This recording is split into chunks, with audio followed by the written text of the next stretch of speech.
A single candle flickers in a hidden room, casting shadows on faces sworn to secrecy. In the 14th century, small groups like this gathered across Europe, daring to believe something so dangerous it threatened to shatter their world.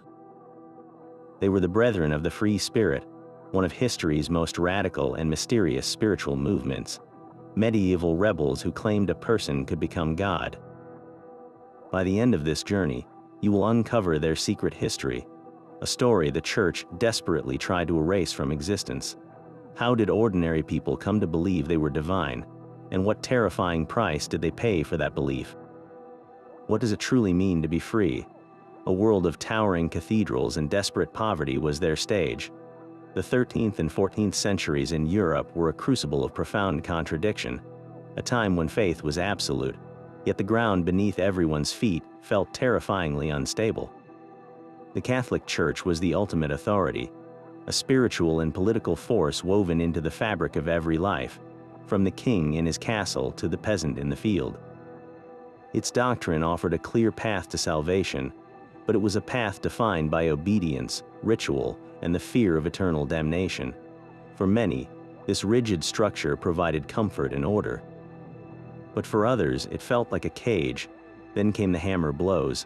Great famines swept the land, turning fields to dust and leaving villages hollowed out by hunger.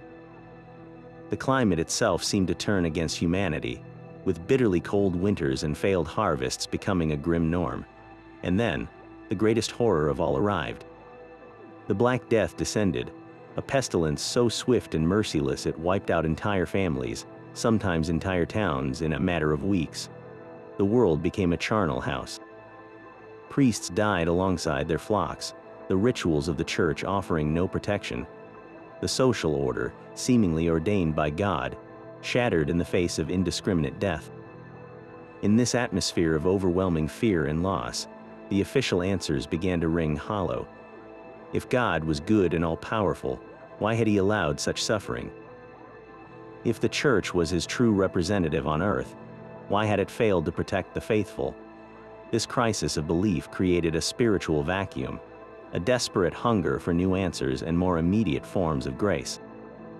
People began to yearn for a direct experience of the divine, one that bypassed the crumbling institutions and spoke directly to their traumatized souls. It was in this fertile soil of despair and shattered certainty that the seeds of the free spirit movement could take root. When the world is ending, why not believe you are a God? Their radical answer began with a single electrifying idea. The Brethren of the Free Spirit believed a human being could become so spiritually perfect, so utterly pure, that they would merge with God himself. They called this the state of the deified man, or the annihilated soul. Imagine a single drop of water falling into the ocean. It does not just rest beside the ocean, it becomes the ocean, losing its separate identity entirely. That was their ultimate goal. A person who reached this zenith of spiritual development was thought to have their own individual will completely erased and replaced by the divine will. They believed God's will flowed through them as directly as blood flows through veins. This was not just a feeling of being close to God. It was a claim of literal, total unity. And from this staggering belief, an even more dangerous conclusion was drawn. If you have become God, then you are, by definition, incapable of sin. Your actions, no matter what they are, cannot be wrong because they are the actions of God. Every earthly law, every moral code, every rule laid down by the Church or the state simply melted away. They became obsolete, irrelevant to the person who had achieved this divine state. Think of a king in his own kingdom. The laws he makes for his subjects do not apply to him, for he is the source of the law. The Brethren saw themselves in the same light, as sovereigns of a spiritual realm where their unity with God made them the ultimate authority. This is what made their heresy so terrifying to the established powers. It was not just a different interpretation of Scripture. It was a declaration of total independence, a theology that could logically justify any action and dismantle the very foundations of medieval society. A person who believes they are beyond sin is a person beyond control. This radical freedom from sin presented a paradox that horrified medieval society. If a person was truly one with God, then the very ideas of good and evil became irrelevant to them. This concept is known as antinomianism, meaning being against the law. For the brethren of the free spirit, the perfected individual lived in a state beyond moral law. They saw the 10 Commandments, the 7 deadly sins, and all the intricate rules of the church as a kind of spiritual training wheel. Once you had learned to ride the bicycle of divine unity, you no longer needed those supports. They were meant for ordinary souls still struggling on the path, not for the deified man or woman who had already reached the destination. In their eyes, to call an action a sin was to admit a separation from God, a belief that something could exist outside of His will. But since they believed they were now living expressions of that will, their actions, by definition, could not be sinful. This was the ultimate spiritual emancipation. To their enemies, however, this was not philosophy. It was a license for absolute chaos. Church inquisitors and civil authorities painted a terrifying picture of what this doctrine meant in practice. They accused the brethren of holding wild, secret gatherings where all restraints were cast aside. They spoke of ritual nudity, of shared property in partners, of indulging in every physical desire without shame. The movement's critics argued that if you tell someone they are beyond sin, you remove the very foundation of social order. Why should a person pay taxes, obey a lord, or show deference to a priest if they believe themselves to be the highest authority? This perceived libertinism was the primary charge used to condemn them. It was a powerful and frightening accusation, one that rallied public opinion and justified brutal suppression. Yet we must ask, were these accusations entirely true, or were they a deliberate caricature? The historical record is written almost entirely by the movement's persecutors, so the full truth is elusive. Some members likely did interpret their freedom in the most literal and physical ways, seeing the liberation of the spirit as inseparable from the liberation of the body. For others, the freedom was likely more internal and mystical, a profound sense of peace and detachment from worldly judgments, not a call to hedonism.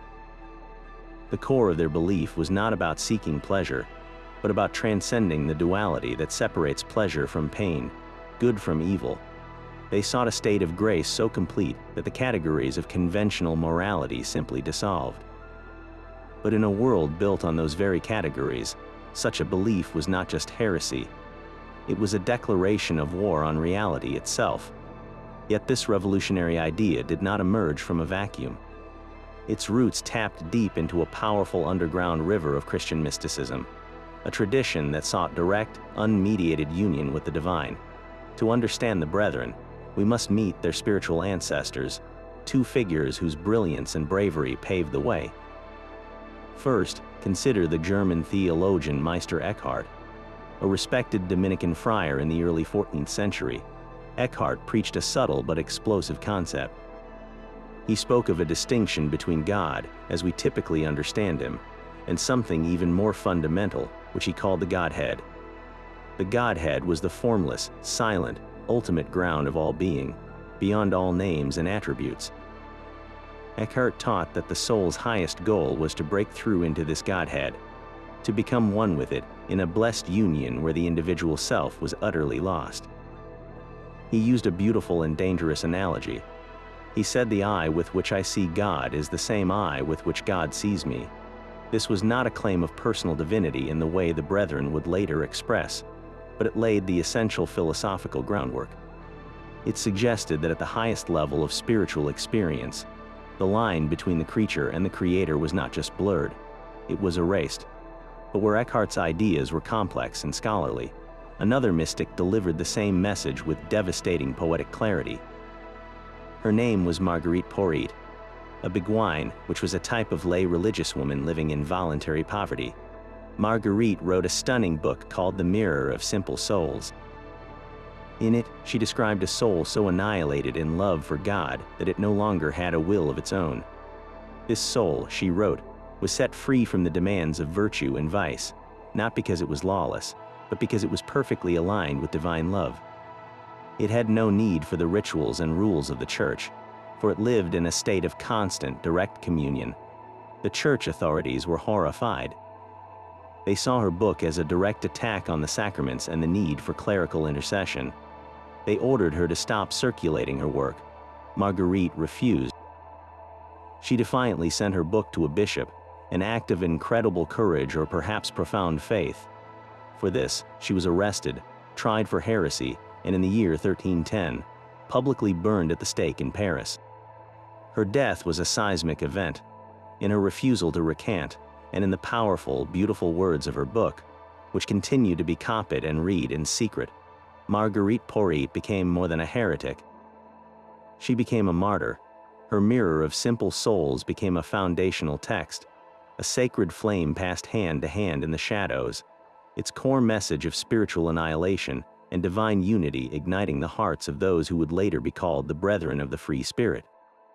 Marguerite Porete's Mirror of Simple Souls was not merely a book. It was a map to a spiritual revolution. Its pages described a soul's journey through 7 stages of grace, a path leading toward a destination so radical it defied the Church's entire worldview. The final stage was annihilation. This was not a destruction, but a sublime transformation. Porete wrote of a soul so consumed by its love for God that its own will simply vanished, like a candle flame dissolving into the sunlight. In this state of perfect unity, the soul could no longer sin, for it no longer had a separate self that could choose to rebel. It was guided solely by divine love, becoming, in her words, a mirror reflecting only God. This love was not something you did, it was something you became, and once you became it, the rules and rituals of the external church became unnecessary. Why would you need a priest to intercede for you when you lived in constant, direct communion? Why would you need to confess sins when you existed in a state beyond sin? This was the book's true threat. It proposed a form of salvation that bypassed the clergy entirely. The Church saw itself as the essential bridge between humanity and God, but Porete's mirror suggested the bridge could be crossed in a single, fearless leap of the soul. To the authorities, this was not just heresy. It was an existential danger that could make their entire institution obsolete.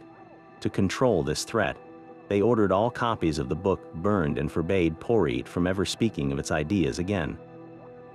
Her response was an act of breathtaking defiance. She continued to circulate her work, even sending it to a bishop. This was not an act of pride, but of profound conviction. She believed the message was too important to be silenced. The Church, in turn, made an example of her. She was burned at the stake, and her body was turned to ash, an attempt to erase her and her dangerous ideas from history. But a book is a stubborn thing. The Mirror of Simple Souls refused to disappear. Its poetic and often elusive language became its greatest protection.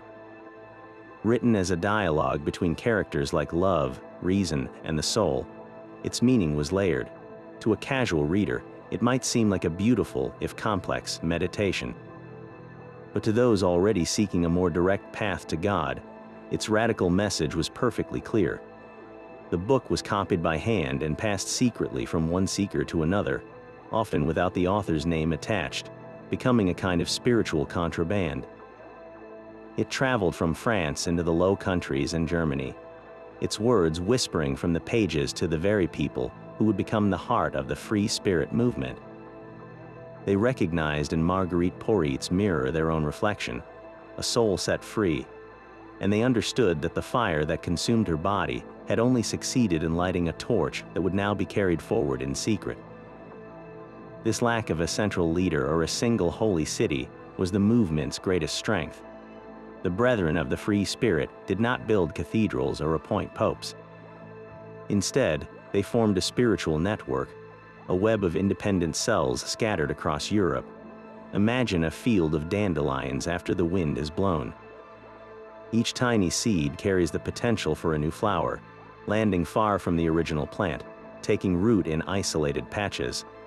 There was no headquarters, no membership list, and no single doctrine beyond the core belief in achieving divine unity. A group in the Rhineland might have slightly different practices or interpretations than a circle in Switzerland or France. They were united not by a hierarchy, but by a shared revolutionary idea. This cellular structure made them a phantom for the authorities to fight. How do you destroy an enemy that has no head to cut off? The connections between these scattered groups were maintained by two lifelines. The first was the traveling prophet, a lone figure moving from town to town, often disguised as a pilgrim or a wandering preacher. This individual would carry the core teachings verbally, sharing them only with those deemed ready to listen.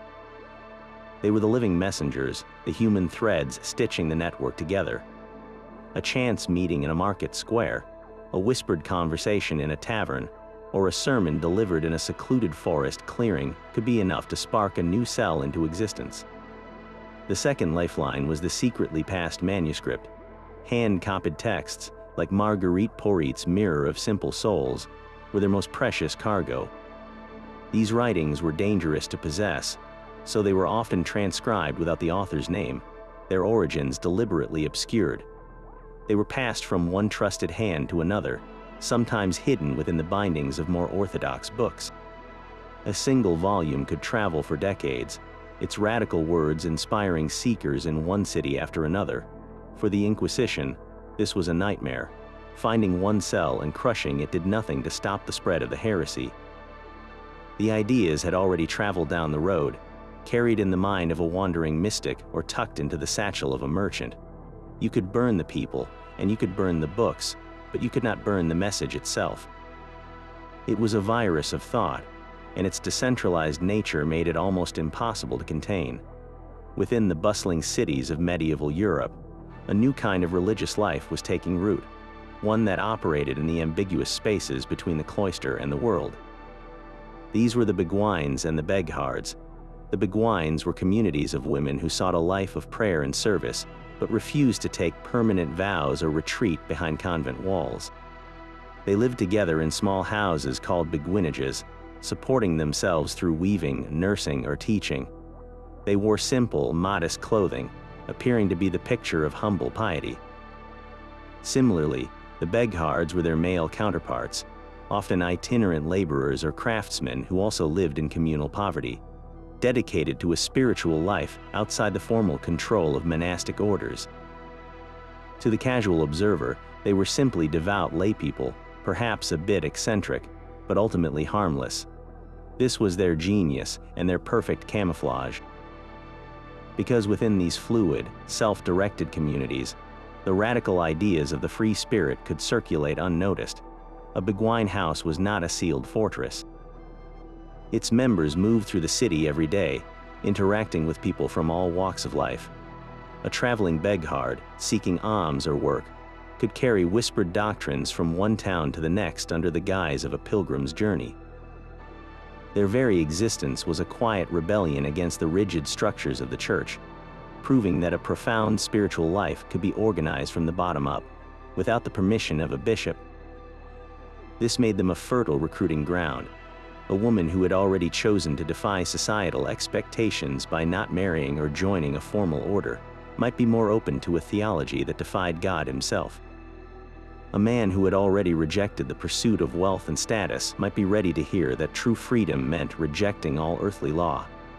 The beguinages and Beghard houses became incubators for heresy, their outward appearance of orthodox piety providing a protective shell for the most unorthodox beliefs growing within. A sister might spend her morning in charitable work, her afternoon in prayer, and her evening in a secret gathering where the annihilation of the soul was passionately discussed. They were hiding in plain sight, their radical hearts beating beneath a cloak of conventional devotion. This seamless blend of piety and rebellion made them nearly invisible to the authorities until it was too late. The perfect camouflage of the Beguines and Beghards could not last forever. As whispers of their secret doctrines grew louder, the church mobilized its most fearsome weapon, an institution designed to hunt heresy to extinction. The response was swift, systematic, and brutal. At the highest levels of power, the threat was formally defined. In the year 1311, Pope Clement V convened the Council of Vienne. Its most significant outcome regarding the free spirit was a papal bull known by its opening words, Ad Nostrum. This document was a declaration of war. It did not speak in generalities. Instead, it meticulously laid out 8 specific errors of the Brethren, a precise list of their most dangerous beliefs. It condemned the idea that a person could achieve such perfection in this life that they could no longer sin. It denounced the belief that such a perfected soul no longer needed to fast, pray, or honor the saints. Most dangerously, it attacked the notion that the intellect could become one with God Himself. Ad nostrum was a theological blueprint for the Inquisition. It gave every inquisitor across Europe a clear checklist of heresy, transforming vague suspicions into prosecutable crimes. The hunt was now officially sanctioned. With this papal mandate, the inquisitors began their work. Their methods were chillingly effective. They relied on a network of informants, promising forgiveness of sins or monetary reward for information. A careless word spoken in a tavern, a strange comment during confession, or a neighbor's suspicion about a private gathering could bring the full force of the church down upon a single individual. Once accused, a person was taken for interrogation. The goal was not just punishment, but confession and the naming of accomplices. To extract these truths, the Inquisition was legally permitted to use torture. The accused might be subjected to the rack, which stretched their joints to the point of dislocation, or the strappado, where their hands were tied behind their back and they were hoisted into the air, their body weight tearing their shoulders from their sockets. The pain was unimaginable, designed to break not just the body, but the will. Many confessed to anything, reciting the list of errors from Ad Nostrum just to make the agony stop. They would name friends, family, and fellow believers, expanding the web of suspicion with every gasped name. For those who refused to recant, or for repeat offenders, the sentence was often death. The ultimate penalty was public execution, almost always by burning at the stake. This was not merely about killing a heretic, it was about creating a terrifying spectacle. The entire community would be forced to watch as the condemned was led to the pyre. The message was unmistakable. This is the fate of those who challenge God's order. The fire that consumed the body was meant to purify the community and terrify any other would-be believers into silence. Yet even in the face of such horrific violence, a haunting question remains. Did the fires of the Inquisition truly extinguish the flame of the free spirit?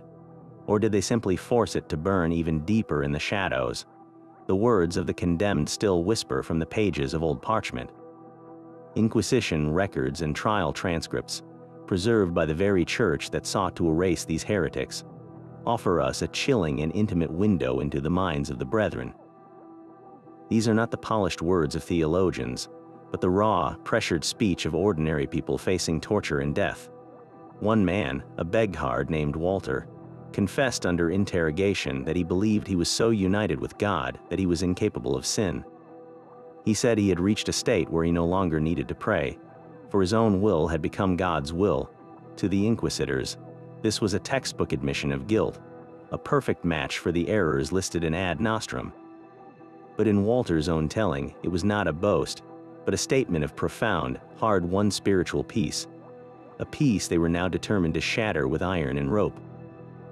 Another testimony comes from a woman named Blomartin of Brussels, described by her followers as a living saint. Though her own writings were burned, the records of her accusers detail her teachings. She spoke of a divine light residing within her, a spark of God so brilliant it rendered external worship meaningless. Her followers believed that to be in her presence was to be in the presence of God made flesh. Through these faded documents, we hear the echoes of a faith so absolute it saw the divine not in a distant heaven, but in the humble dwellings of the here and now. The pressure to recant was immense. The interrogators were masters of psychological torment, often offering a path of mercy for a simple renunciation. Some did break. They would sign confessions written for them, admitting they had been led astray by the devil, and name their fellow believers to save their own lives. Yet the records also show stunning defiance. Some prisoners, even after enduring the worst tortures, refused to deny their experiences. A man named Conrad Candler, facing the stake, was asked one final time to recant. His reported reply was simple. He said, "I cannot unsay what I know to be true." What is that but the voice of a man who believes, to his very core, that he has become one with truth itself? Their courage in the face of the flames becomes even more haunting when we consider the possibility that some may have welcomed the fire. If you truly believe your soul is already annihilated into God, then the destruction of the physical body is not an end, but a final release, the last barrier to total union. The pyre becomes a brutal gateway and not a punishment. This terrifying faith made them unkillable in spirit, even as their bodies turned to ash. Their voices, trapped in the records of their persecutors, now speak across the centuries. They tell us of a search for God so desperate and so pure that it risked everything. They force us to ask a difficult question. Is it greater heresy to claim you are God, or to burn someone alive for claiming it? The shadow of the free spirit was not confined to a single city or region. It stretched across the heart of medieval Europe, a phantom network with its most vibrant nerve centers clustered along the great river highways of the Rhine.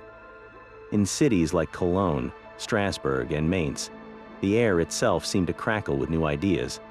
These were not quiet backwaters, but bustling hubs of commerce and culture, where merchants from Italy traded silks for northern timber and scholars debated in newly founded universities. It was in this chaotic, fertile environment that the Brethren found their most receptive audiences. The dense urban populations and constant flow of strangers provided the perfect cover for their secret gatherings. A whispered conversation in a Strasbourg tavern, or a quiet meeting in a Cologne beguinage, could be lost in the city's endless noise. These Rhineland cities became true hotspots, where the radical doctrine of self-deification spread like an intellectual fever. But the movement's reach extended far beyond the Rhine.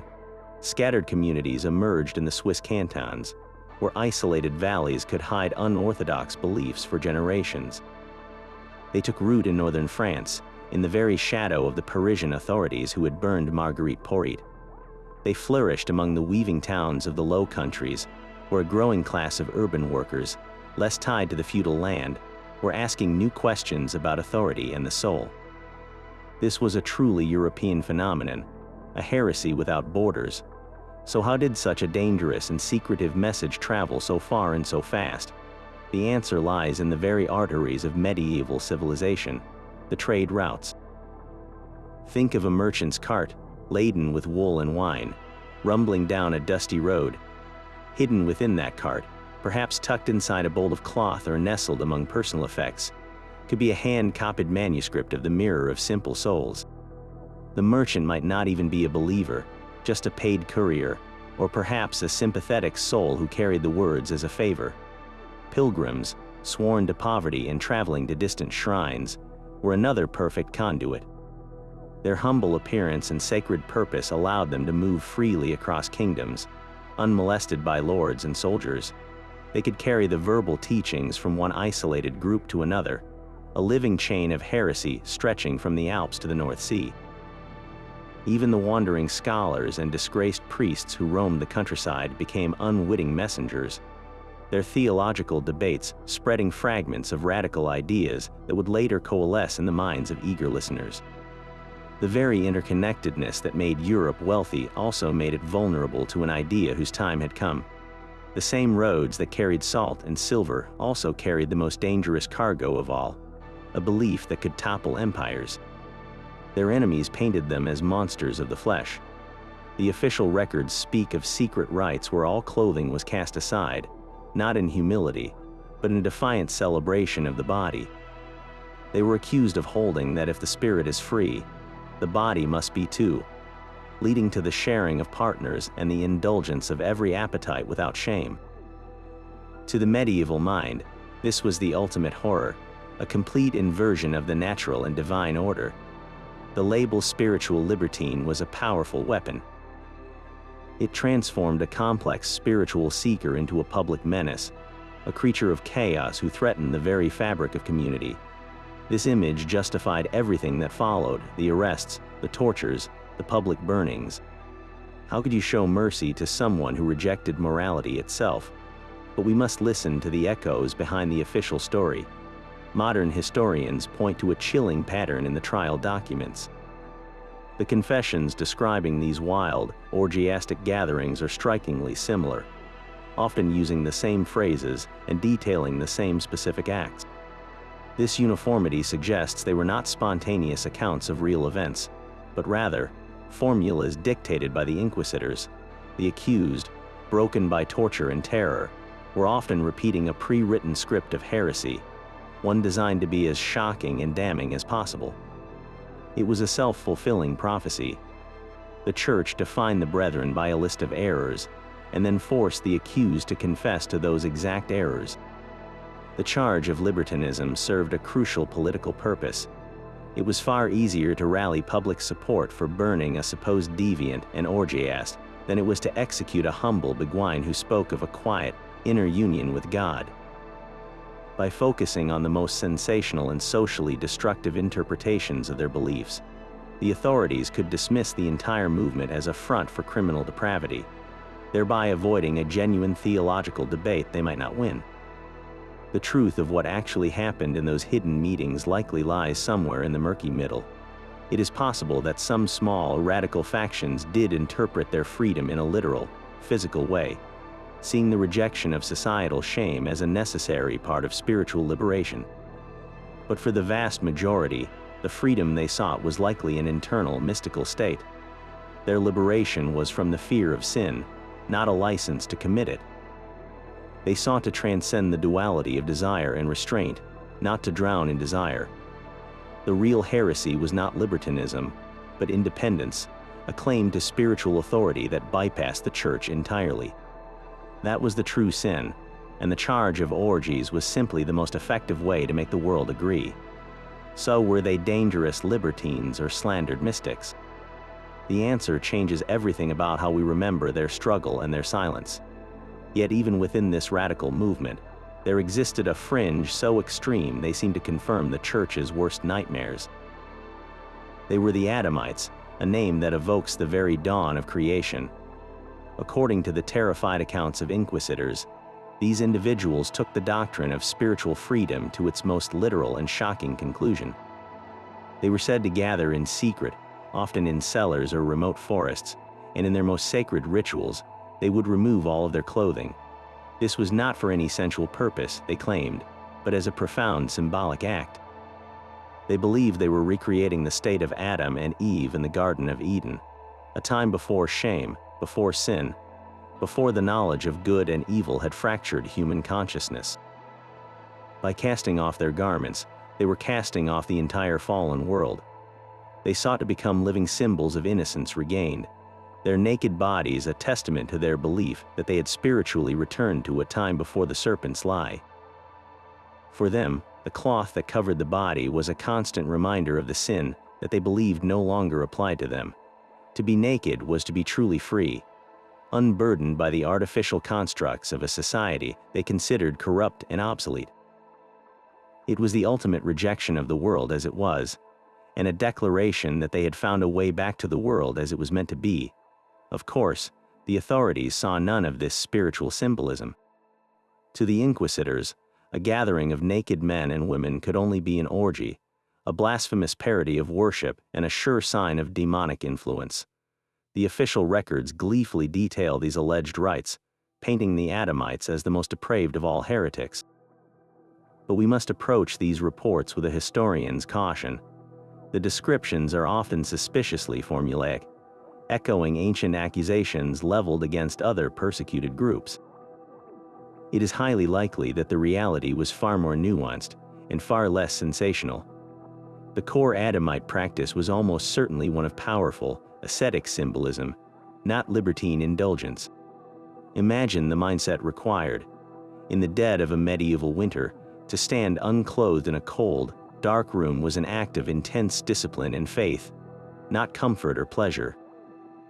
It was a physical enactment of their most deeply held belief, that they had transcended the physical realm and its judgments. The ritual was likely solemn, focused on prayer and meditation on the divine unity they felt they had achieved. The charge of sexual immorality was the predictable and politically useful slander used to justify their extermination. The truth is that the Adamites represent the outer boundary of the free spirit's quest for purity. They were not monsters, but mystics who dared to live their theology in the most literal way possible, using their own bodies as a canvas to portray a world without sin. Their story forces us to ask a haunting question. What does it truly mean to be innocent, and how far would you go to prove you have reclaimed it? Their spiritual war against sin inevitably became a political war against authority. When you believe every person carries a divine spark capable of union with God, the entire feudal pyramid begins to look like a blasphemous lie. How could one man bow to another if both were potentially gods? This was the dangerous leap from mystical insight to social revolution, and it found its tinder in the desperate lives of the medieval peasantry. The Brethren's core message was not just personal liberation, it was a theology of radical equality. If a humble weaver or a farmer could achieve a state of perfection that made them equal to God, then they were certainly equal to the local lord who taxed them into starvation, or the bishop who lived in a palace. Their doctrine systematically dismantled the justification for the entire social order. The Church taught that kings and nobles held their power by divine right, a hierarchy ordained by God Himself. But the free spirit insisted that divine right resided within every human soul, waiting to be awakened. This was not just a different opinion, it was an ideological atom bomb. We can see this explosive connection most clearly in events like the English peasants' revolt of 1381. While not led by the Brethren directly, the rebellion was saturated with the same spirit of defiance against divinely sanctioned authority. The priest John Ball, a key instigator, famously preached a sermon asking a question that would have felt right at home in a free spirit gathering, when Adam delved and Eve span, who was then the gentleman. He was pointing back to the Garden of Eden, arguing that social class was a human invention, not a divine one. This mirrored the Adamites' yearning for a pre-fallen state, but Ball applied it directly to the material world. His message was that serfdom and nobility were unnatural, that all people were created equal. This is precisely the kind of thinking that the free spirit's theology encouraged. Their belief provided a spiritual framework for a social one. A peasant who heard the Brethren's teachings might first feel an inner freedom from the fear of hell. But that inner freedom could quickly transform into an outward refusal to pay a tithe to the church he now saw as corrupt and unnecessary. It could fuel the courage to stand before a lord and declare that no man had the right to own another. The connection was not always direct, but it was profound. The Brethren created an ideological climate where challenging God's representatives on earth became thinkable. They turned the soul's rebellion into a blueprint for societies. The lords and bishops understood this threat perfectly. They did not fear the Brethren for their strange rituals, but for their power to make the lowest members of society believe they deserve to be free. After all, it is one thing to suppress a heresy. It is quite another to put down a revolt when the rebels are convinced they are doing God's will. The crackdown revealed a pattern that terrified the patriarchal powers of the Church. Among those who stood defiant before the inquisitors, a startling number were women. For many, the rigid path of the Orthodox Church offered only two destinations for a woman: the cloister as a nun or the home as a wife. Both were roles defined by submission to a higher male authority, be it an abbot or a husband. But the loose, decentralized world of the free spirit movement created a third path, a space where a woman's spiritual insight could grant her an authority the official world denied. A beguine like Marguerite Porete was not an isolated case. She was a symbol. Her ability to write a profound theological text and her defiant refusal to stop teaching placed her in a role reserved for ordained men. She became a doctor of the soul, a title the Church would never grant her. In the hidden cells of the Brethren, a woman could be more than a silent supplicant. She could be a prophet. She could interpret Scripture, guide others toward annihilation, and speak of her direct experiences of God with an authority that came from within, not from a bishop's ordination. This was a heresy in itself. The Church Father Tertullian had once written that women were the devil's gateway, and this deep-seated suspicion of female spirituality meant that any woman stepping outside the approved channels was immediately dangerous. A woman preaching was not just breaking a rule, she was overturning the natural order as they defined it. The very structure of the free spirit network played to their strengths. It operated through personal connections, intimate conversations, and the quiet guidance offered in homes and workshops, spheres where women already held significant influence. They were the perfect agents for an underground faith, able to gather seekers without raising the alarm that a formal, male-led sermon would trigger. These women were not just participants, they were architects of a new spiritual reality. They offered a powerful, subversive model of female power rooted in divine connection rather than earthly title. Their legacy forces a difficult question upon history. Were these women drawn to heresy because of its radical theology? Or was the theology itself a vehicle for a more profound, unspoken quest for a voice they were denied everywhere else? The flames that consumed them tried to answer that question with finality, but their silence now speaks volumes. The very walls of the cathedrals might have held their secrets. While the brethren avoided public declaration, their radical ideas of an inner divinity and a God beyond the church may have found expression in the one language available to them: the silent, symbolic world of art and vernacular literature. Consider the explosion of mysticism in the 14th century. Writers like the anonymous author of The Cloud of Unknowing used similar language to Marguerite Porete, speaking of a soul annihilated in love, a cloud of forgetting that separated the seeker from all created things. To the Orthodox, this was profound piety. To an initiated member of the free spirit, it was a coded confirmation of their own path, a published text that preached their heresy in plain sight, disguised as orthodox contemplation. The line between approved mysticism and secret heresy was dangerously thin, a difference of interpretation known only to the reader's heart. Even illuminated manuscripts, those brilliant books of hours crafted for the nobility, could contain subtle rebellions. An image of a soul flying directly towards God, bypassing the saints and the Virgin Mary, might be a standard illustration, but for someone who believed in direct union, that image was a powerful affirmation. The choice to depict God not as a distant king on a throne, but as a brilliant, all-encompassing light into which a human figure seemed to dissolve, could carry a deeply subversive message about the final destination of the soul. These visual clues were safe from the inquisitor's gaze, their meaning fluid and deniable. In the bustling towns, popular poetry and song provided another veil. The wandering minstrels and Meister singers of Germany often sang of a lofty, spiritual love, a min that transcended the earthly. Their lyrics spoke of losing oneself completely in the beloved. To most, this was a beautiful metaphor for courtly love or divine affection. But to an ear trained in free spirit doctrine, the beloved was unmistakably the Godhead, and the loss of self was the coveted state of annihilation. A line like "I am become you" in a love song could be a thrilling, secret signal passed through a crowded town square, a heresy sung aloud for all to hear, yet understood by only a few. This artistic resistance was not about creating a new iconography, but about infusing the old one with a dangerous new meaning. The real masterpiece of the brethren was their ability to hide in the open, to weave their most radical ideas into the accepted cultural fabric so seamlessly that their presence became a ghost in the machine of medieval faith, felt but never seen, suspected but never proven. The name John of Brunn echoes through the trial records like a ghost. He was not a scholar in a university, but a craftsman, likely a man who worked with his hands, and his teachings spread like wildfire through the cities of Central Europe. His interpretation of the free spirit doctrine was as practical as it was profound.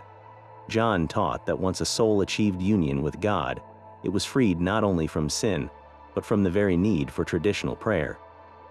Why would you pray to a God you had already become? He instructed his followers that they should instead turn inward, listening only to the divine voice speaking within their own annihilated souls. This was a faith you could carry with you into the workshop or the field, a constant, silent communion that required no priest and no church. For the ordinary people who flocked to him, this was an unimaginable empowerment, a key to a direct spiritual experience that the institutional church had always kept locked away. But such influence made him a primary target. The authorities tracked him down, and John of Brunn was captured, tried and condemned for heresy. His ultimate fate was the same as so many others. He was burned at the stake, his body consumed by a fire meant to extinguish his ideas. Yet his death was only the beginning of his legacy. His specific teachings were so clearly defined and so widely known that they were cited again and again in later inquisitorial manuals, becoming a textbook example of the heresy the Church was determined to stamp out. In trying to erase him, they accidentally preserved his voice for centuries. Another such figure was Martin of Mainz, a wandering preacher whose charisma drew large, secret crowds. Martin focused on the concept of spiritual poverty, but he took it to a radical conclusion. He argued that to truly be free of the world, one must own nothing, not just materially, but emotionally. A person must renounce all will, even the will to be saved. His followers believed that in his presence, they could feel this profound emptiness, this state of pure being that was their divine birthright. Martin's fate was a public spectacle, a burning designed to serve as a grim warning to anyone tempted by his message of absolute surrender. Then there was the enigmatic figure known only as Brother Johann, who operated in the shadowy regions between Switzerland and Alsace. His particular twist on the doctrine was that the deified soul could see God in all things, in a blade of grass as clearly as in a consecrated host. This pantheistic vision meant the entire world was his cathedral, making the actual building redundant. He was eventually betrayed by an informant, tortured for the names of his disciples, and executed. These were not faceless heretics. They were men with distinct voices and specific interpretations, each adding a different thread to the tapestry of the movement. By following their individual stories, the vast, phantom network of the free spirit suddenly gains human faces, each one a life extinguished for daring to believe that heaven was not a distant place, but a state of being they could touch right here on earth. This clash of beliefs was a war for the soul itself.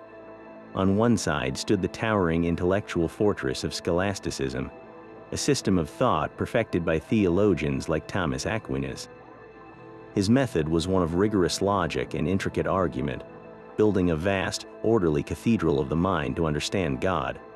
Aquinas taught that human reason, guided by faith, could systematically prove God's existence and define his nature. For him, truth was a complex structure built brick by logical brick, with the Church and its sacraments serving as the essential scaffolding that supported humanity's journey toward heaven. God was the ultimate conclusion of a perfect syllogism, a divine puzzle to be solved by the intellect. The brethren of the free spirit stood in direct opposition to this entire worldview.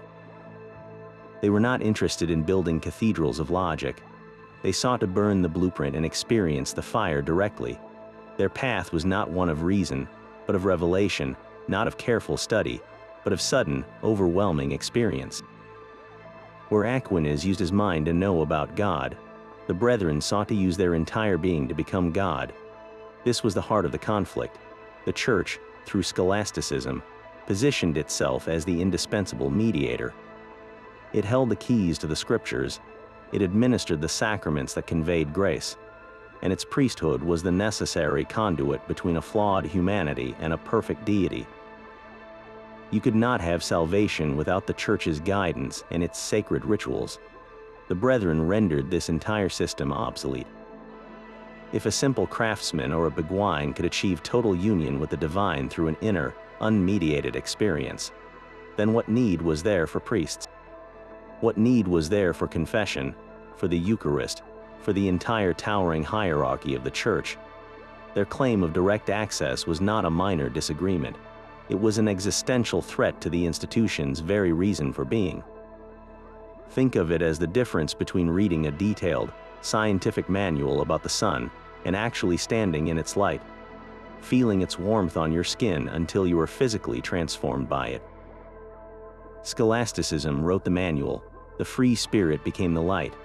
One was a map of the territory, the other was the territory itself. This is why the Church could not tolerate them. A mystic like Meister Eckhart, who spoke of the Godhead, could be disciplined because he operated within the system, using its language, but the brethren operated outside it entirely, claiming an authority that came from within their own annihilated souls. They did not need to argue theology because they believed they were living it. How do you debate with someone who insists they have become the answer to every question? But a troubling question shadows their entire history. Were the Brethren of the Free Spirit ever a real, organized movement, or were they a phantom conjured by the fears of their persecutors? Some modern historians argue that the Brethren as a unified group may be a myth, a convenient fiction created by the Inquisition itself. The evidence for their existence comes almost entirely from the records of their trials, and those records were produced with a specific goal: to prove the existence of a widespread heresy that needed to be stamped out. The inquisitors had a checklist of errors from the papal bull Ad Nostrum, and they used torture to extract confessions that matched that exact list. A person arrested for unorthodox beliefs, whether they were a quiet mystic, a social rebel, or just an eccentric, could be forced to confess to being part of this organized brotherhood. The label Brethren of the Free Spirit became a catch-all basket into which the authorities could toss anyone who challenged the spiritual or social order. It was a powerful tool for control. By defining a single, monstrous enemy with a clear set of beliefs, the Church could justify its vast and brutal suppression of any and all dissent. Think of it like a witch hunt. The idea of an organized witch cult with Sabbaths and pacts with the devil was largely an invention of the persecutors, used to target lonely old women, healers, or anyone outside the community's norms. In the same way, the Free Spirit may have been an umbrella term for a diverse and disconnected array of individual seekers. There were certainly people who believed in a direct path to God and a state beyond sin, but they may not have seen themselves as members of a single, coordinated movement with the name Brethren of the Free Spirit. They were likely isolated circles, independent mystics, and radical preachers who shared similar ideas but lacked a central organization. The terrifying, organized network of heretics described in the trial documents might have been a projection, a map drawn by the hunters that bore little resemblance to the scattered, disorganized reality of the hunted. So who were they really? A secret society of divine rebels, or 1,000 different voices of dissent all forced to recite the same script on the rack? The truth may be lost in the smoke of the fires that consumed them. The fires of the 14th century could not burn away an idea. Though the Brethren of the Free Spirit seemed to vanish from history, their radical spirit did not die. It simply went underground, waiting for a new moment to erupt. That moment arrived 2 centuries later with the thunder of the Protestant Reformation. When Martin Luther nailed his 95 Theses to the church door in 1517, he unleashed forces that echoed the old heresies in startling new ways. The Free Spirit's long shadow fell most clearly over the movement's most radical wing, the people who believed the Reformation had not gone far enough. Among these were the Anabaptists, a diverse group whose very name meant rebaptizers, for they rejected infant baptism in favor of a believer's church made up only of adults who consciously chose their faith. Like the Brethren, the Anabaptists were fiercely anti-clerical. They saw the entire structure of the state church, whether Catholic or the New Lutheran version, as a corrupt human invention that stood between the individual and God. They insisted on the priesthood of all believers, a concept that would have felt deeply familiar to a Beguine or a Beghard who taught that divine authority came from within, not from a religious title.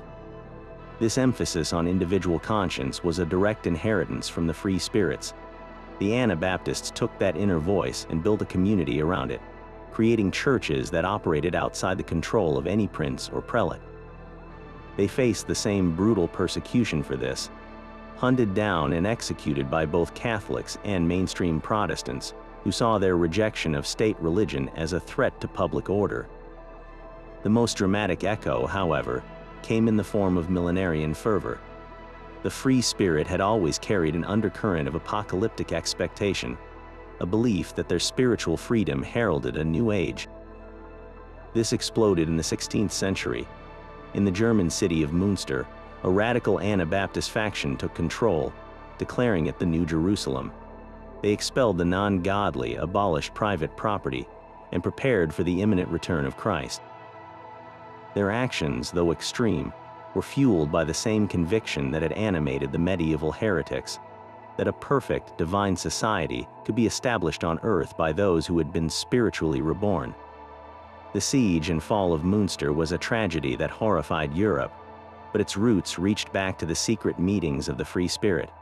The rebels of Münster were applying a collective, political framework to a theology of personal perfection. They were not just seeking their own annihilation into God, they were trying to annihilate the old world and build a new one in its place. The connection is not one of direct lineage, but of a shared spiritual DNA. The Protestant Reformation did not create these radical ideas out of nothing. It provided a public stage for a drama that had been rehearsed for generations in the shadows. The cry for a faith based on personal experience, the rejection of clerical mediation, and the hunger for a heaven on earth. These were all themes the brethren of the free spirit had lived and died for long before Luther was even born. Their legacy was not an organization, but a persistent question, one that would continue to haunt the religious landscape for centuries to come. Their story, however, was far from over. 2 centuries after the last fires were extinguished, a new kind of flame rekindled their memory, this time not in a torture chamber, but in the quiet of a scholar's study.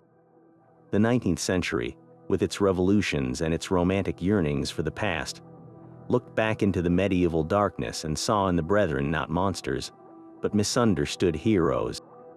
Historians and writers began to sift through the old trial records, but they read them with entirely new eyes.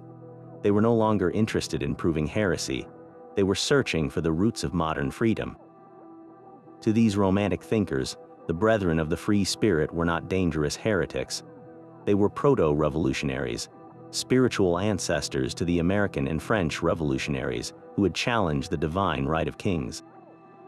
The 19th century mind saw a clear line connecting the Beguine who claimed her soul was one with God to the citizen who declared his inalienable rights. Both were asserting a sovereignty that came from within, a personal authority that no external power could legitimately violate. The Brethren's defiance was reinterpreted as an early, spiritual form of the cry for liberty, equality, and fraternity. Their struggle against the monolithic power of the Church was seen as a precursor to the struggle against the absolute state. A writer like Jules Michelet in France, for instance, painted history as an epic battle between the spirit of the people and the forces of oppression, and in his grand narrative, the free spirit mystics were early freedom fighters. Their quest for personal divinity was recast as a brave, if premature, declaration of individual human rights. This romantic revival softened their image considerably. The wild accusations of libertinism were often dismissed as clerical slander, and the movement's core message was purified into a noble, if tragic, quest for spiritual autonomy. They were transformed into romantic martyrs for conscience, their brutal suppression held up as a dark chapter in humanity's long march toward enlightenment. This reinterpretation was powerful, but it was also a projection. The 19th century was looking into a medieval mirror and seeing its own reflection. It saw individualists where the brethren might have seen communitarians. It saw political rebels where they saw perfected souls. The romantic lens risked simplifying their complex, otherworldly mysticism into a straightforward political allegory. Yet this revival was crucial, for it rescued the brethren from complete obscurity. It asked a new question of their old bones, not were they heretics, but were they right? In doing so, it ensured that their ghost would continue to walk, no longer as a terrifying specter of anarchy, but as a haunting symbol of the eternal human desire to be truly, utterly, and dangerously free. Carl Jung stumbled upon their story deep in his studies of alchemy and mysticism. To him, the brethren of the free spirit were not heretics, but profound explorers of the human psyche. He saw their quest for divine unity as a powerful expression of what he called the individuation process, the journey toward wholeness where the conscious ego integrates with the vast, unconscious self. The God they sought to become was, in Jung's view, a symbol of the total, complete personality, the self. Their radical language of annihilation was not about destruction, but about the necessary death of the limited ego to make room for this greater wholeness. Jung was particularly fascinated by their use of powerful, paradoxical images, the kind that bubble up from the deepest layers of the mind. He would have understood their naked rituals not as debauchery, but as a raw, symbolic attempt to shed the persona, the social mask, and stand psychologically naked before the ultimate truth of their own being. In the secret gatherings of these medieval rebels, Jung recognized a timeless human drama, the desperate and beautiful struggle to become who we truly are. This very same struggle would erupt centuries later, not in hidden cellars, but in the open air of the 1960s.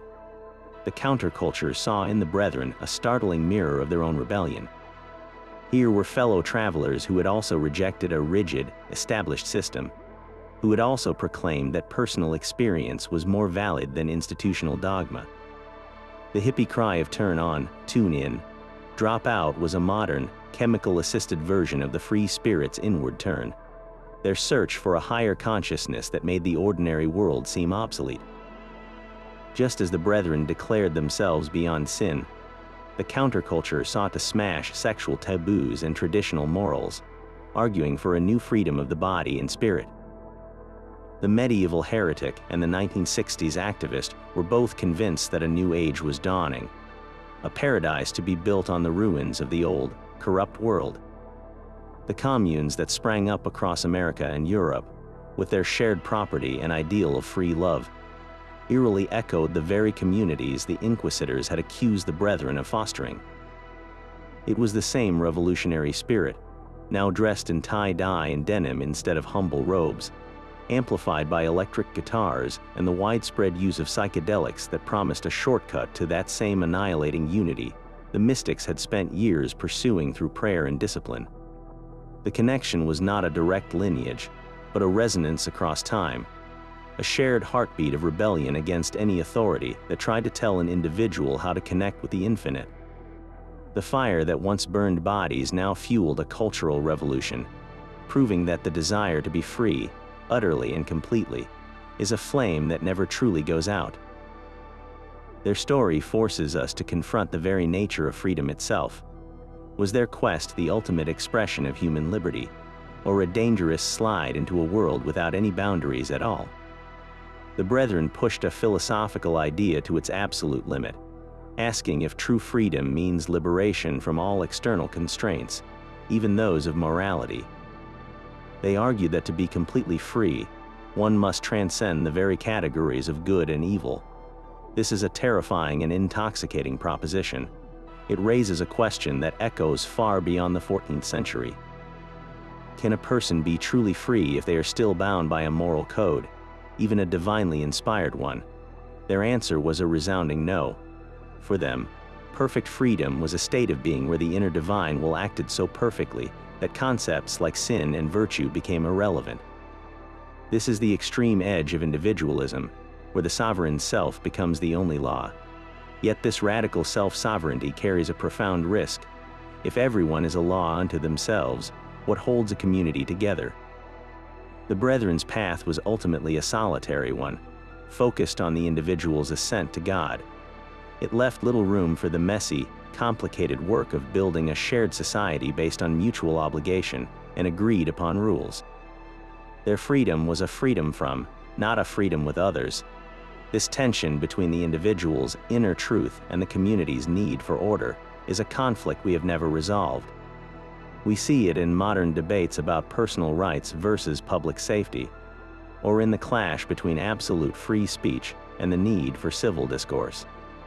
The Brethren represent one pole of this eternal debate, the pure, uncompromising voice of the self that refuses to be governed by any power except the one it finds within.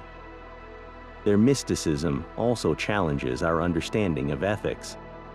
If your actions are guided by an inner divine voice, how can anyone else judge you? How can we distinguish between a person who has genuinely achieved a state of pure love and one who is simply using that idea as an excuse for their own selfish desires? The Brethren believed the distinction was clear in the annihilated soul, but to the outside world, it is an impossible standard. This is the inherent problem of antinomianism, the doctrine of being beyond the law. It creates a private morality that is unverifiable and, to others, potentially indistinguishable from chaos. Their legacy forces us to ask where ethics truly come from. Are they a set of external rules handed down by a divine authority? Or are they, as the Brethren might argue, an internal compass that only points true north when the self has been utterly purified? Finally, their struggle highlights the perpetual conflict between institutional religion and personal spiritual experience. The Church offered a structured path, a set of sacraments and rituals designed to guide the masses safely toward salvation. It was a system built for community and continuity.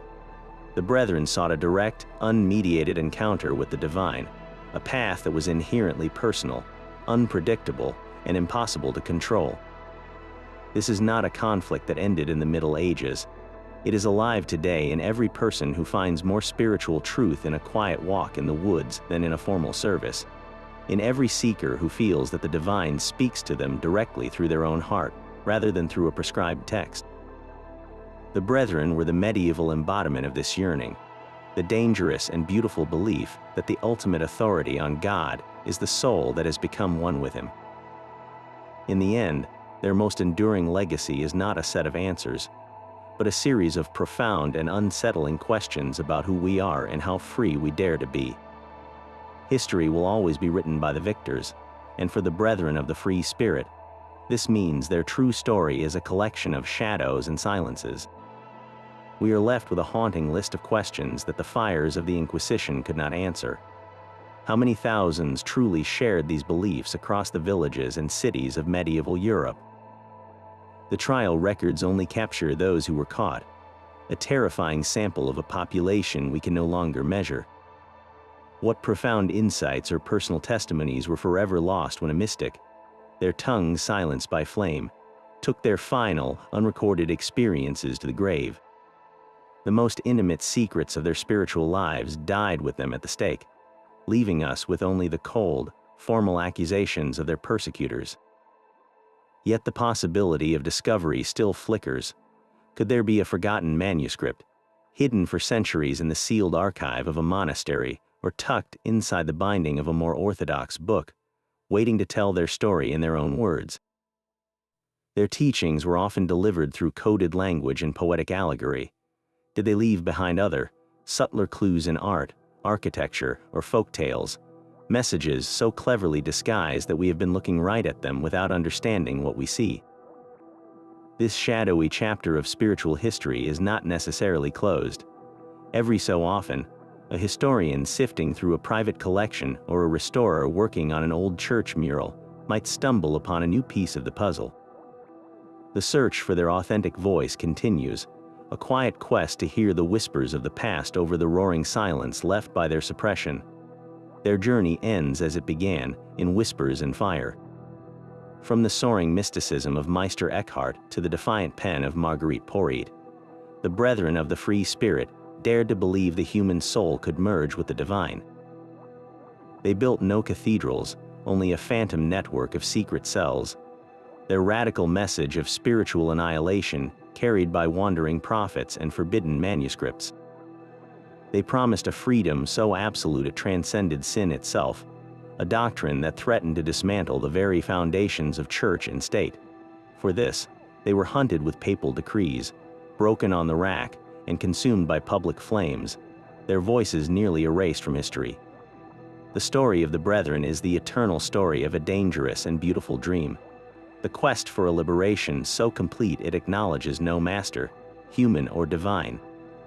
They stand as a permanent symbol of the human spirit's raw, unyielding desire to touch the infinite directly, to find a heaven within rather than beyond. Yet their fate is also a solemn warning, a reminder that the pursuit of absolute freedom walks a razor's edge, teetering between sublime enlightenment and a chaos that can consume both the individual and the community. They challenge us to consider the ultimate price of ultimate liberty. What do you think? Was their vision a glorious heresy or a perilous delusion? Share your reflections on this captivating secret of the past in the comments below. If you want to uncover more lost histories and forgotten rebellions, make sure to subscribe.